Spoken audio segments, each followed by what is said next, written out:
Little one, are you still sulking over consuming the life essence of that animal?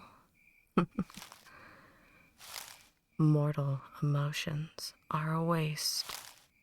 In time, you'll forget how to be sentimental towards things that are expendable. You'll learn that it doesn't matter what you do, you'll be demonized within someone's eyes. All of nature and human society detest our kind. We are not natural. You don't always have to kill to feed. I hope that gives you peace of mind. Animals, for the most part, will keep you alive.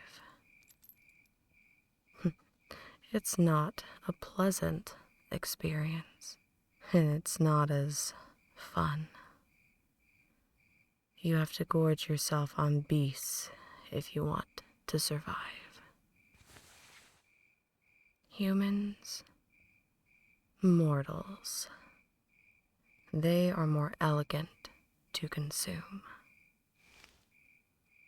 Once you gain control over the ravenous hunger that beats within you now, you'll get that opportunity. You'll learn to take just enough, leaving them feeling weak, but not dead.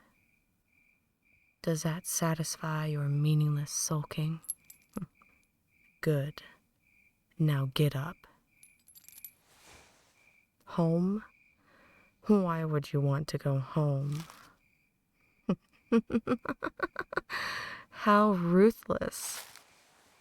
Do you really want to slaughter your entire family? Your home is here, with me.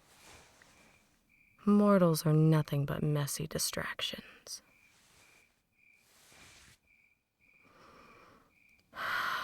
You're forgetting what you are.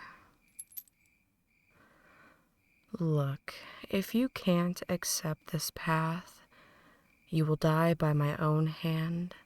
If not, then by the council's hand. Now, get up.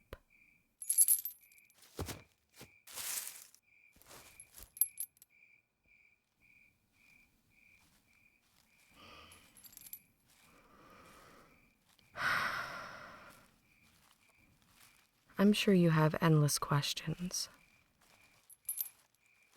Now that you've had a chance to feed, we need to go over certain aspects of the dark society that looks over us all. Hellbound society can be as large and varied as humanity. There are many covens who have different ways of living and various intentions. There is, however, a ruling class that lords over the rest of us. The council.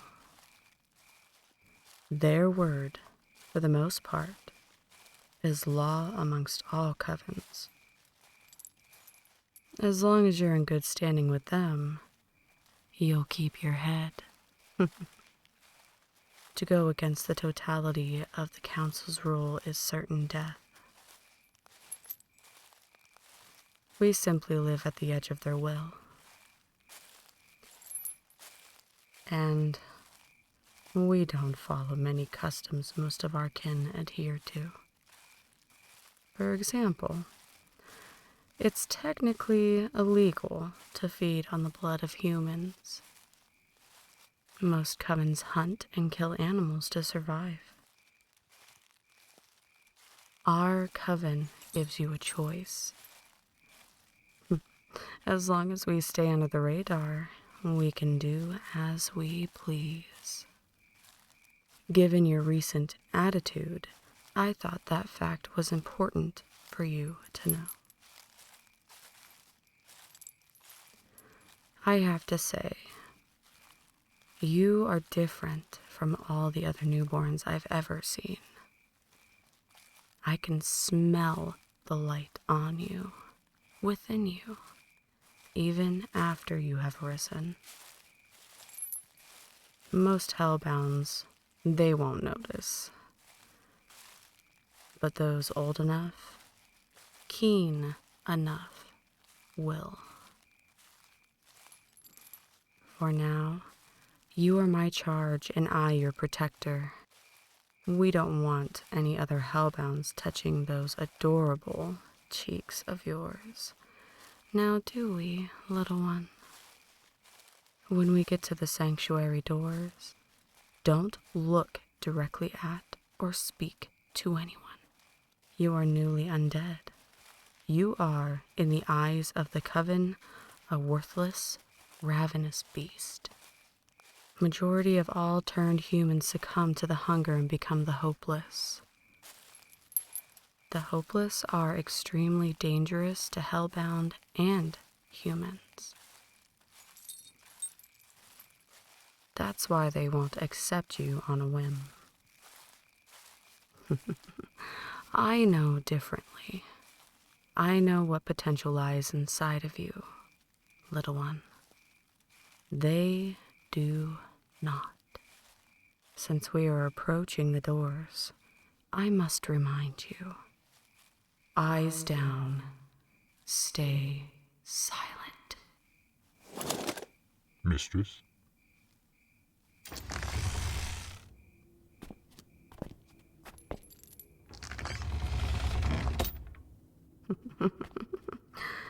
You see, they shun you, despise you.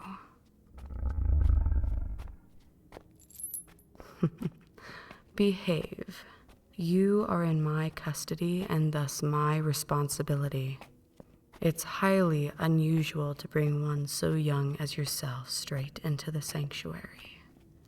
Normally, newborns are molded in the eye of their maker prior to diving before the eyes of the coven. What? Your surprised Hellbounds live underground? Where did you think we would live? In the sun?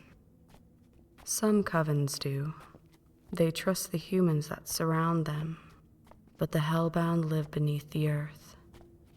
It's safer this way, for many reasons. Before we go further, I have to advise. That collar hanging around your pretty neck, it's necessary for now. I really don't want you falling into the wrong hands. An unrestrained newborn is fair game within the exile sanctuary. If you think I'm cruel, you have no idea how lucky you are. You are within my domain. This is my sanctuary. Any disloyalty will result in a very disappointing outcome. Once we cross the boundary line, this collar is the only thing that's saving you. It shows that you are mine, that you belong to me.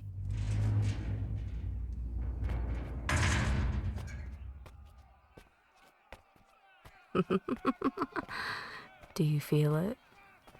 The gaze of the Hellbound around you. Oh, don't be scared.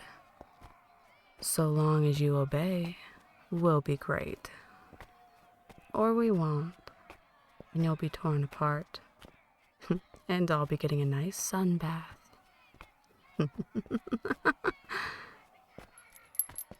Like I said, they can sense you, smell you. You reek of sunlight. You are intoxicating even at a distance. Those same eyes that surround you, they might break council law to have you as a snack. It's possible that what awaits you is an eternity shackled as a stationary feeding vat for a very old Hellbound. Well, you shouldn't have asked then, huh? You're mine. I found you. I turned you. Now, just behave and we'll make it through this.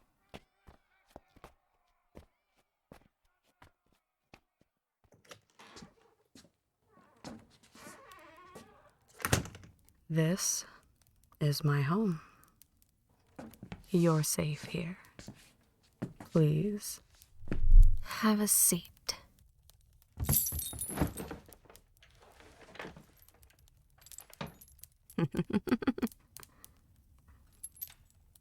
Oh, come on.